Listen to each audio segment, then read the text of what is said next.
Good morning students. Today in this video we will study some questions from exercise 2.1. Question number 23. If y is equal to ax plus b by cx plus d, then we have to prove that 2y1 y3 is equal to 3y2 square. Means 2 into first derivative of y multiplied by third derivative of y is equal to 3 times of second derivative of y का square. ठीक है. अब अगर ये question आप अपने normal calculation वे method से करोगे तो आपके दिमाग में फर्स्ट टाइम ये आएगा कि y का y1 u bye v method से निकाल ले. ठीक है. लेकिन जो आपको ट्रू प्रूव करना है उसमें आपको फर्स्ट सेकंड और थर्ड ऑर्डर डेरिवेटिव्स की रिक्वायरमेंट है.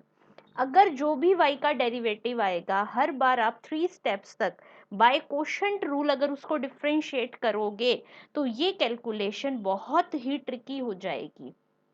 जैसा कि मैंने आपको पहले एग्जांपल्स वाली वीडियोस में भी बताया है कि जब भी आपको अगर वो कहता कि y3 की वैल्यू ही कैलकुलेट करनी है तब हमारी मजबूरी होती, हम प्रॉपर उसी प्रोसेस से चलते. लेकिन जब भी आपको कोई पर्टिकुलर डेरिवेटिव की वैल्यू ना पूछकर इस टाइप से कोई कंडीशन या रिजल्ट प्रूव करने के लिए कहे तो हमें कोशिश क्या करनी है. वन, कि एक तो हम कोशेंट रूल को यूज करना अवॉइड करेंगे. दूसरा, जो भी फंक्शन आ रहा है हर स्टेप पर उसे सिंप्लीफाई करते हुए चलेंगे. तो सबसे पहला काम मैंने क्या करा, यहीं पे क्वेश्चन रूल लग रहा था तो मैंने सी एक्स प्लस डी को लेफ्ट साइड ले आए और आपका फंक्शन अब बन गया ये. अब इसका डिफ्रेंशिएशन इसके कंपैरिजन में काफी सिंपल तरीके से हो जाएगा. तो स्टार्ट करते हैं. C X plus D as it is, Y का डेरिवेटिव y1 प्लस में सी एक्स प्लस डी का डेरिवेटिव c और y as it is. Right side पर ax का डेरिवेटिव a और b का 0. मैंने y1 वाली टर्म इसी साइड रखी, cy को मैं उस साइड ले गई. ये आ गई इक्वेशन नंबर 2. फिर से डिफरेंशिएट करते हैं. C X plus D as it is, y1 का डेरिवेटिव y2 प्लस में सी एक्स प्लस डी का डेरिवेटिव c और y1 as it is. Right side पर a का डेरिवेटिव 0 माइनस के cy का y1. ये cy1 उधर चला जाएगा, माइनस के 2cy1 बन जाएगा. और यहां से अगर मैं चाहूं तो y2 की वैल्यू हमारे पास ये आ गई. ठीक है. अब y3 निकालने हैं तो जो y3 निकालेंगे वो हम इक्वेशन थर्ड से ही निकालेंगे. ये सिर्फ मैंने y2 की वैल्यू आगे टू प्रूफ के लिए हमें रिक्वायरमेंट होगी, मैंने इसलिए निकाल के रख ली. तो अब देखो मैं इस वाली इक्वेशन का दोबारा से with respect to x derivative कर रही हूँ. तो C X plus D as it is, y2 का डेरिवेटिव y3 प्लस में सी एक्स प्लस डी का डेरिवेटिव c और y2 एज इट इज. और राइट साइड आ गया minus 2c as it is और y1 का derivative y2. cy2 right side गया तो ये माइनस के 3cy2 हो गया. यहाँ से y3 की वैल्यू आ गई. ठीक है. अब आपके सारे डेरिवेटिव्स कैलकुलेट तो हो गए. अब मेन फर्क यहाँ पर क्या है कि यहाँ से y3 की जो वैल्यू आई है वो y2 की फॉर्म में आई है. ऐसे ही y2 की जो वैल्यू आई है y1 की फॉर्म में आई है. तो अगर क्वेश्चन में एग्जैक्ट y3 पूछा होता तब ये मेथड हमारे लिए कंफर्टेबल नहीं रहता. लेकिन यहाँ हमें एक कंडीशन प्रूव करनी है, इसलिए इस तरीके से करने से आपका कैलकुलेशन पार्ट जो डिफरेंशिएशन करते हुए है वो बहुत सिंपल हो गया. अब हम बात करते हैं जो आपका टू प्रूफ था. लेफ्ट हैंड साइड थी 2y1 y3 और राइट हैंड साइड थी 3y2 का स्क्वायर. अभी मैं लेफ्ट हैंड साइड लेकर चलती हूँ. 2y1 मैंने रखा एज इट इज. y3 की देखो ये जो इक्वेशन नंबर 5 में हमारी वैल्यू आई थी मैंने यहाँ पुट कर दी. पुट करने के बाद अब देखो हमें क्या करना है, राइट हैंड साइड को देखना है. राइट हैंड साइड में 3 चाहिए और y2 का स्क्वायर चाहिए. तो मैंने इस एक्सप्रेशन से 3 और जो y2 था वो तो सेपरेट कर लिया क्योंकि वो तो हमारे राइट हैंड साइड की फॉर्म में आ ही चुका है. अब बाकी क्या क्या बचा, 2 माइनस c, ये y1 अंदर चला जाएगा, सी एक्स प्लस डी, वो सारा पार्ट मैंने ब्रैकेट में रख दिया. अब ये जो पार्ट ब्रैकेट में है जरा ध्यान से चेक करो क्या ये आपकी y2 की वैल्यू है. तो मैंने इस एक्सप्रेशन को यूजिंग फॉर क्या लिख दिया, y2. यानी कि लेफ्ट हैंड साइड आपकी 3y2 स्क्वायर आ गई और यही राइट हैंड साइड है, दोनों की वैल्यू सेम है, इसलिए आपका ये रिजल्ट बिल्कुल सिंपल तरीके से प्रूव हो गया. Next question number 30. इफ p square is equal to a square cos square theta plus b square sin square theta, then you have to prove that p plus d2p by D theta square is equal to a square b square by p cube. अब main तो क्या change है इस question में कि अभी तक जितने भी क्वेश्चंस कर रहे थे हम क्या निकालते थे, y का with respect to x derivative, लेकिन इस क्वेश्चन में आपका क्या है, y की जगह वेरिएबल क्या यूज हो रहा है p, और x की जगह वेरिएबल क्या यूज हो रहा है थीटा। देखो यहाँ पर dy बाई डी एक्स की जगह कौन सा डेरिवेटिव कर रहा है, d2p by D theta square. ठीक है, तो क्वेश्चन लगभग वही है कि y की जगह आपका वेरिएबल आ गया अब p और x की जगह वेरिएबल आ गया आपका थीटा, और आपको ये एक रिजल्ट प्रूव करने के लिए कहा गया है।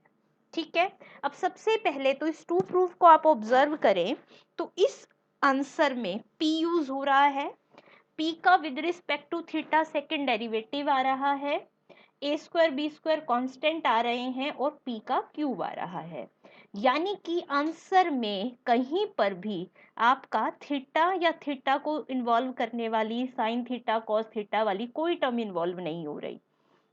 तो मतलब आपने सॉल्यूशन करते हुए ऐसा करना है कि जो टर्म थीटा को इन्वॉल्व कर रही है वो यूजिंग गिवन एक्सप्रेशन आपने उसकी वैल्यू रिप्लेस करनी है, जैसे कि हम एक्स वाई वाले क्वेश्चंस में भी करते आए हैं, लेकिन क्योंकि यहाँ ट्रिग्नोमेट्रिक फंक्शन थोड़ा डिफरेंट तरीके से इन्वॉल्व हो रहे हैं तो थोड़ा सा उस थीटा को रिमूव करने की प्रोसेस आपके नॉर्मल क्वेश्चन से थोड़ी सी डिफरेंट है। करना हमने यही है कि हम इसका फर्स्ट डेरिवेटिव निकालेंगे और उस फर्स्ट डेरिवेटिव में यूजिंग इक्वेशन 1 थीटा वेरिएबल को रिमूव करने की कोशिश करेंगे।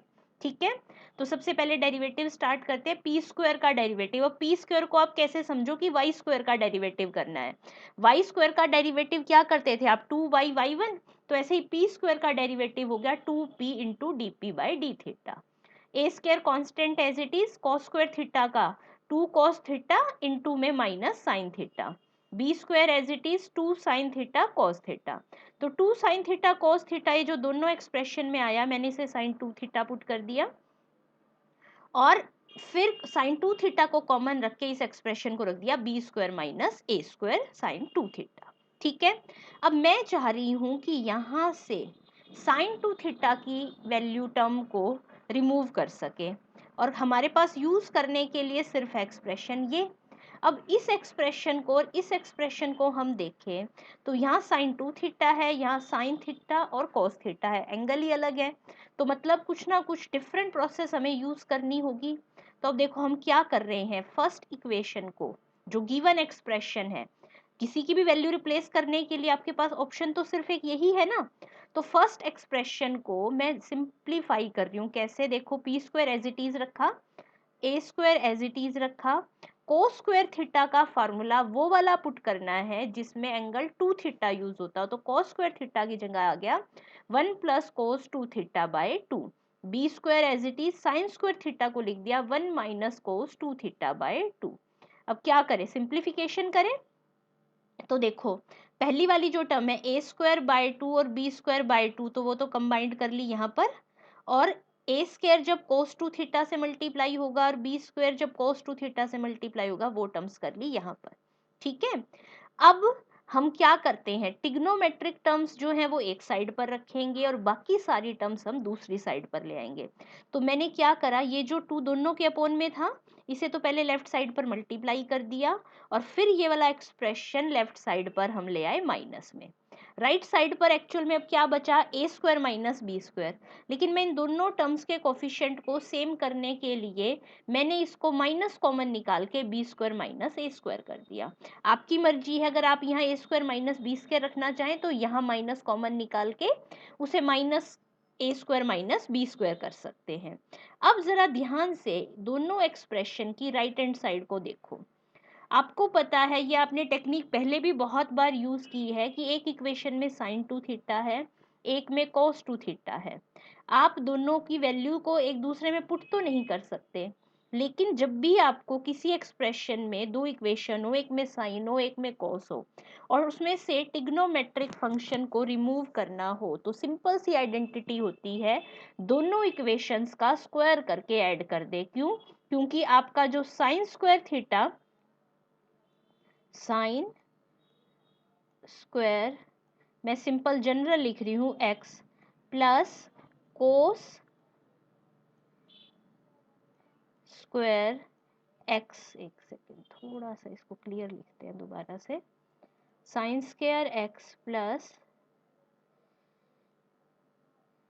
कोस स्क्वायर x आपका क्या होता है 1।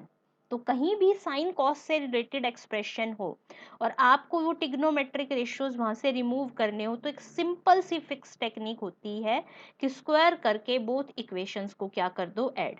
अब जरा देखो फर्स्ट वाली को, जब इसका मैं स्क्वायर करूंगी तो क्या बनेगा 4p square D by D theta का होल स्क्वायर, यही बना।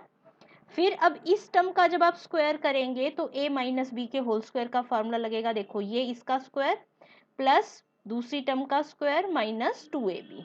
राइट साइड पर देखें तो क्या बनेगा, इन दोनों का स्क्वायर, यहाँ इन दोनों का स्क्वायर, तो बी स्क्वायर माइनस ए स्क्वायर का स्क्वायर तो आ गया कॉमन, ब्रैकेट में बनेगा sine square 2 theta plus cos square 2 theta और उसकी वैल्यू हो जाएगी 1।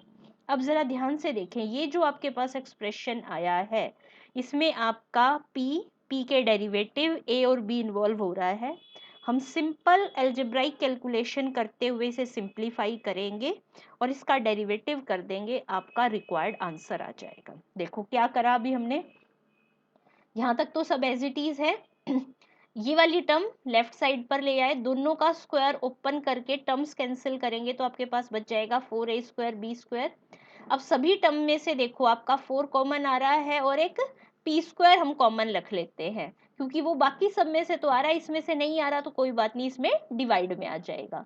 डिवाइड करने के बाद आपके पास ये एक्सप्रेशन आया। बस अब आपको क्योंकि रिजल्टिंग एक्सप्रेशन में सेकंड डेरिवेटिव चाहिए तो ये जो फर्स्ट डेरिवेटिव आपका सिंप्लीफाई करके आया है मैं इसका सेकंड डेरिवेटिव कर देती हूँ। तो जरा ध्यान से देखो, इसका derivative dp by D theta का स्क्वायर, मतलब क्या है ये y1 का स्क्वायर, तो क्या बन गया 2 dp by D theta into d2p by D theta square, plus में p स्क्वायर का 2p dp by D theta.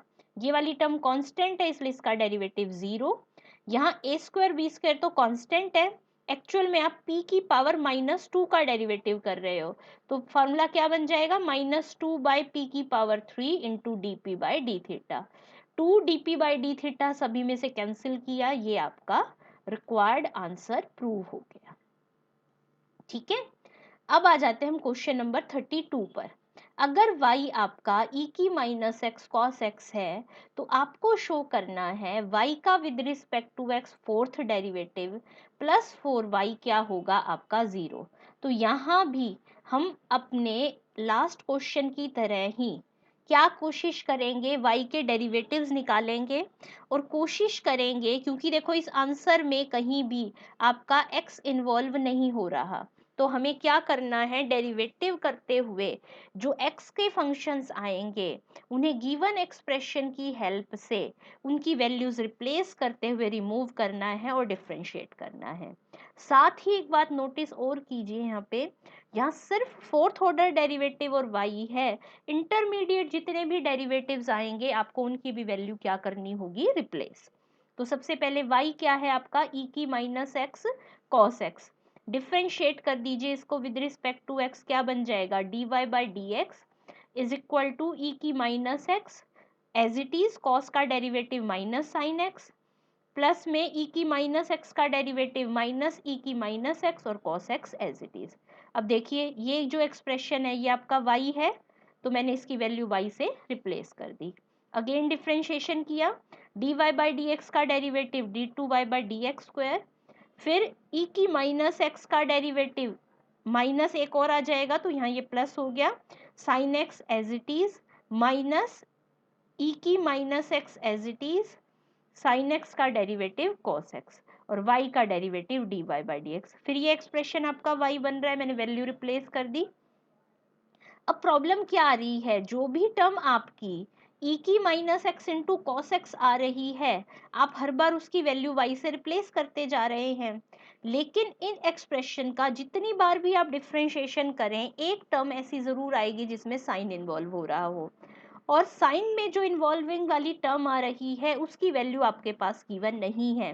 तो अब देखो हम क्या करते हैं, हमारे पास देखो फर्स्ट इक्वेशन से साइन की वैल्यू नहीं आ रही थी, सेकंड में साइन इन्वॉल्व हो रहा है और थर्ड में साइन इन्वॉल्व हो रहा है। अब जरा ध्यान से देखो कि यहाँ ये टर्म पॉजिटिव है और यहाँ ये टर्म नेगेटिव है। अगर मैं सेकंड और थर्ड इक्वेशन को ऐड कर दूं तो ये वाला एक्सप्रेशन ऑटोमेटिकली आपका कैंसिल हो जाएगा। तो मैंने देखो सेकंड और थर्ड को ऐड कर दिया तो लेफ्ट साइड पे तो दोनों डेरिवेटिव ऐड हो गए, ये वाली दोनों टर्म कैंसिल हो गई, माइनस वाई माइनस के 2y बन गया और माइनस के dy बाई डी एक्स आ गया। सारे लेफ्ट एक्सप्रेशन लेफ्ट साइड पर ले आए, आपका रिजल्ट आ गया ये। अब एक तो काम यहाँ हमारा कंफर्टेबली हो गया कि इस एक्सप्रेशन में आपका x फंक्शन इन्वॉल्व नहीं हो रहा। लेकिन सॉल्व करते हुए अब आपने क्या ध्यान रखना है कि आपके जो भी डेरिवेटिव्स आ रहे हैं कोशिश करना है उनकी वैल्यूज को रिप्लेस करते हुए जाना है, ताकि लास्ट आंसर में सिर्फ फोर्थ ऑर्डर डेरिवेटिव और y बचे।